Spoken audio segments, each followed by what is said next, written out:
आजचा दिवस अत्यंत महत्त्वाचा। आपण या क्षणाची एक महत्त्वाची बातमी पाहूया। आज महासंग्रामाचा दिवस आहे। 5 राज्यांच्या निवडणुकांचा महानिकाल काही वेळामध्ये आता यायला सुरुवात होईल।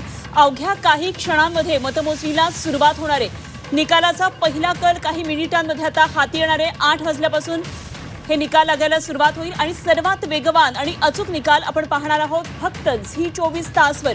5 राज्यांचा महासंग्राम आहे। त्याचबरोबर राज्यातल्या 2 महत्त्वाच्या जागांसाठी पोटनिवडणूक झाली आहे। बारामती आणि राहुरी या 2 जागांसाठी काय नेमके निकाल येतात याकडे संपूर्ण राज्याचं लक्ष आहे। 5 राज्यांच्या निवडणुकांमध्ये आता मतमोजणीला सुरुवात होणार आहे। अवघी काही मिनिटं शिल्लक आहेत मतमोजणीला सुरुवात होण्यासाठी। पश्चिम बंगालमध्ये ममता विजयी चौकार मारणार की तिथे सत्ता बदल होणार? तामिळनाडू आसाममध्ये सत्ता बदल होणार की आहे त्या सत्ता तिथे कायम राहणार? केरळमध्ये विजयन आपला गड राखणार का? आणि बारामती आणि राहुरीकरांनी आपला कौल नेमका कुणाला दिलाय त्याचं उत्तर थोड्याच वेळात आपल्याला मिळायला सुरुवात होईल।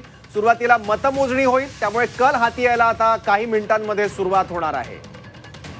8 वाजल्यापासून पहिल्या निकालाला सुरुवात होईल। आधी मतमोजणी पोस्टल मतदानाची होणार आहे, त्यानंतर ईव्हीएम मधली मतमोजणी होईल आणि त्यामुळे हळूहळू ही ईव्हीएमची मतमोजणी व्हायला लागल्यानंतर कल स्पष्ट होऊ लागतील आणि साधारण दुपारी 12 ते 1 वाजेपर्यंत अनेक ठिकाणांचं चित्र स्पष्ट होणार असल्याचे अंदाज आहेत। तर एकंदरीतच पश्चिम बंगालमधली आपण ही दृश्य पाहतोय। मतमोजणीचा आजचा दिवस आहे, मात्र आजचा दिवस सुद्धा पश्चिम बंगालमध्ये एक संघर्षाचा दिवस दिसणार आहे। मतदानाच्या दरम्यान जसा संघर्ष तृणमूल आणि भाजपच्या कार्यकर्त्यांमध्ये वेगवेगळ्या मतदारसंघामध्ये दिसत होता, तसाच आज मतमोजणीच्या दिवशी सुद्धा पश्चिम बंगालमध्ये हा संघर्ष पाहायला मिळणार आहे।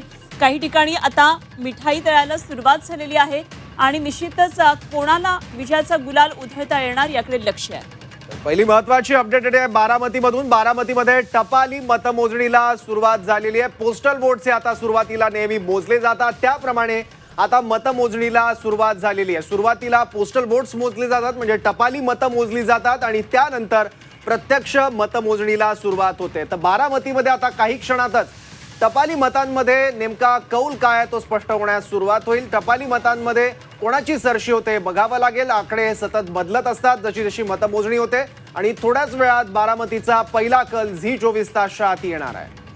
अगदी सौरभ, खरं तर संपूर्ण राज्याचं लक्ष आहेच, देशाचं सुद्धा लक्ष आहे, कारण अजितदादा गेल्यानंतर होणारी ही पहिली निवडणूक आहे। त्यांच्या निधनानंतर ही निवडणूक लागलेली होती आणि त्यामुळे मताधिक्य किती मिळणार, म्हणजे चुरस कोणामध्ये आहे यापेक्षा सुद्धा मताधिक्य किती मिळणार याकडे संपूर्ण खरं तर जनतेचं लक्ष आहे। बरोबर, कुठलाही सक्षम विरोधी उमेदवार नव्हता, कारण निवडणूक बिनविरोध करण्यासाठी महायुतीने प्रयत्न केलेले होते। पवार कुटुंबियांची सुद्धा साथ लाभलेली होती। सुनेत्रा पवार यांना पक्ष वेगवेगळे असून सुद्धा पण पार्थ पवारांची काँग्रेसवरची टीका गाजली होती आणि त्यानंतर काँग्रेसने ऐनवेळी उमेदवार सुद्धा माघारी घेतलेला होता। त्यामुळे राज्यात सर्वाधिक लक्ष आहे ते म्हणजे बारामती पोटनिवडणुकीकडे।